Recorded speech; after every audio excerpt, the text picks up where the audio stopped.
Hi guys, back with me again, Adi Kurniawan Yusuf. In this video, we're gonna learn together about classical assumption test. Especially, we will learn about heteroscedasticity and also autocorrelation. Actually, there are 5 classical assumption tests: normality, multicollinearity, heteroscedasticity, autocorrelation, and also linearity. But for normality, multicollinearity, and linearity is explained in the other video. Well, in this video, we can learn only for heteroscedasticity and also autocorrelation.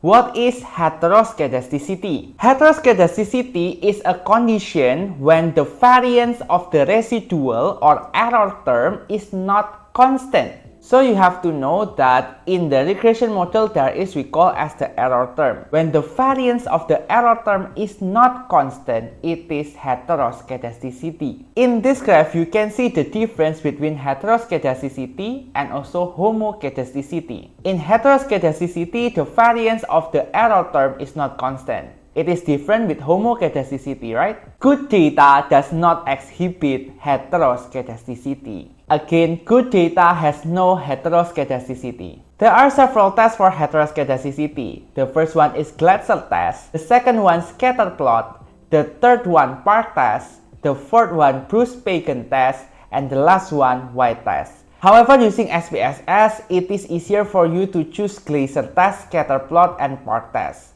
If you use the other application like eFuse, Stata, Bruce-Pagan test, also White test is easy to conduct, but in the SPSS a bit complicated. The decision rule is that if the p-value is higher than alpha, the most common alpha is 0.05, there is no heteroscedasticity. Again, if the p-value is more than alpha, usually alpha is 0.05, there is no heteroscedasticity. How if heteroscedasticity happens in your data? The first simple way is that you can check using the other test. For example, in the beginning you use Glatzer test, right now you can use scatter plot or Park test because each test has different level of sensitivity. And the second one, you can transform the data, especially for the secondary numerical data, using the square, square root, cube, ln, log, and so on. Now let's test heteroscedasticity using Glatzer test. So I have variable here, debt, asset turnover, and profitability. Okay, debt and asset turnover are the independent variable, while the profitability is the dependent variable. To conduct Glatzer test, this is the first step you need to do. You need to bring up the residual first. So analyze, regression, linear. This is to show the residual. Move the debt and asset turnover in the independent variable, and then profitability to the dependent variable, and then in the save option, take unstandardized residual, right? So continue, then OK. You will see there will be the res 1 here, the residual 1, okay? The next step is that you have to convert this residual into absolute value. This is the way: transform, compute variable, put ABS underscore res or absolute residual. This is the numeric expression ABS, open bracket, this is res 1. Okay, so you can click this and close bracket. Then OK. Then you will find ABS underscore res here. Okay, now to test using the Glatzer test, you need to regress the independent variable with the ABS res. So ABS res will be the dependent variable, right? So the step is the same: analyze, regression, linear. The independent debt and asset turnover, that's correct. The dependent, change it into ABS res. Okay, in the save option, just untick unstandardized, so there will be no residual that will be showing up again. Continue, then OK. How to check it? Now go to the coefficient 1 and then see the independent variable, that is debt and asset turnover, that is regressed using ABS res. If the sig is more than 0.05, it means there is no heteroscedasticity and it has been good. Here, if you see, the sig is 0.429 and also 0.745.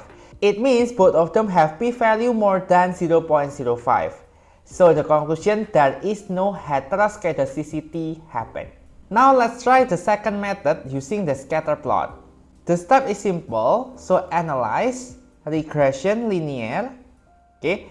As usual, the independent variable depth and asset turnover, and the dependent is profitability. Okay. And then go to the plot section. Put the x spread and the y it. Okay. The x spread and y it. Okay. Then continue. Okay. What you need to see is that you see from the scatter plot here. If the scatter plot do not have any pattern, then there is no heteroscedasticity. But if the scatter plot has pattern, for example, the dot gather in a certain location. For example, the dot only gather above 0 or below 0 or perhaps on the right up, or there is increasing or decreasing pattern. It means there is heteroscedasticity. But if we do not see any pattern, it means there is no heteroscedasticity. So in this case, we conclude that there is no heteroscedasticity. Now, the third method is using park test. In the park test, you need to find learn error square and also learn each independent variable. So this is how to find the learn using the transform. Transform, compute variable. So put the target variable learn. So put in the target variable learn error square. Okay. Here the formula learn open bracket res times res. Okay, because it is squared. Close bracket, and then you will get learn error square. Okay. And then you need to find learn for each independent variable. Learn depth and learn asset turnover. The same way, learn depth, it means learn depth. Okay. Okay. This is the learn depth. Again, for learn asset turnover, this is learn asset turnover. Then okay. Alright. Now you have to regress learn independent variable with learn error square. Okay. How is the way the same? Analyze, regression, linear. Okay. Change here into learn depth and learn asset turnover. The dependent become learn error square. Okay. And then okay. Go to the coefficient again. Okay. If you see in the coefficient, learn depth and learn auto or asset turnover, see from the sig p-value.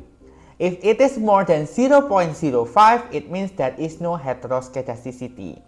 In this case, both are more than 0.05. So we can conclude there is no heteroscedasticity happen using park test. This is information for you guys. For example, there is heteroscedasticity and then you transform the variable using learn. So before using learn, there is heteroscedasticity. After using learn, you analyze again, there is no heteroscedasticity. It means in the regression analysis, you need to use the learn variable. Not the beginning variable, but the learn variable. Do you get the idea, right? The next one is autocorrelation. Autocorrelation is the degree of the correlation of the same variables between two successive time interval. For example, I have the data of depth in 2018 and also depth in 2019. So autocorrelation want to check whether the depth in 2018 correlate with the depth in 2019. If it is correlated, there is autocorrelation. If it is not correlated, there is no autocorrelation. Good data does not exhibit autocorrelation. So good data should be no autocorrelation. Autocorrelation should be examined only for the time series data or panel data, because panel data is the combination between cross-section and also time series. If your data doesn't contain time series data, so you don't need to conduct autocorrelation test. The test we can use to check autocorrelation is Durbin-Watson, or the first order autocorrelation. Talking about autocorrelation, the result can be positive autocorrelation, negative autocorrelation, there is no autocorrelation, which is the good one, and the last one is inconclusive. So we can say there is no autocorrelation if the Turpin-Watson value is between du and 4 minus du. du is the value that you can get from the Turpin-Watson table. Again, if your Turpin-Watson value is between du and 4 minus du, there is no autocorrelation. If it is between 0 and dl, there is positive autocorrelation. If it is between 4 minus dl and 4, there is negative autocorrelation. While for the rest, if it is between dl and du, 4 minus du and 4 minus dl, it is inconclusive. The question is that how if my data exhibit autocorrelation? The most common way is conducting Cochrane or CAD. So guys, this data basically is the panel data. Therefore, we have to test the autocorrelation. Okay, this is the way analyze, regression, linear. Okay, the depth and asset turnover is the independent variable. The profitability is the dependent. And then you go to statistic option. There is Turpin-Watson here. Click it. If you want to check multicollinearity, you can tick collinearity diagnostic. Okay, continue, then okay. Here in the model summary, there is Turpin-Watson. Okay, you can find that the Turpin-Watson is 1.311. As I mentioned previously, there will be no autocorrelation if the Turpin-Watson location is between du and 4 minus du. So let's see in the Turpin-Watson table. In the Turpin-Watson table, there is significance level. Okay, this is 5%, the most common significance level. There is K. K here is the number of independent variable. Okay, we have two independent variable, depth and asset turnover, so the K is 2. And then the N is the number of the sample. We know that number of sample is 63.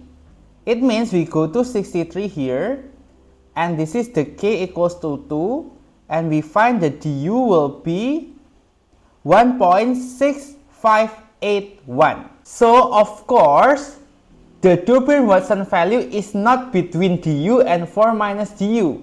The 4 minus du, it means 4 minus 1.6 something, it is around 2.3 something, right? Therefore, we can conclude there is autocorrelation happening in this data. Therefore, we have to fix the autocorrelation issue first. How to solve autocorrelation issue using the Cochrane or CAD method? After you perform classical assumption test, then you can conduct regression analysis since your data has been good.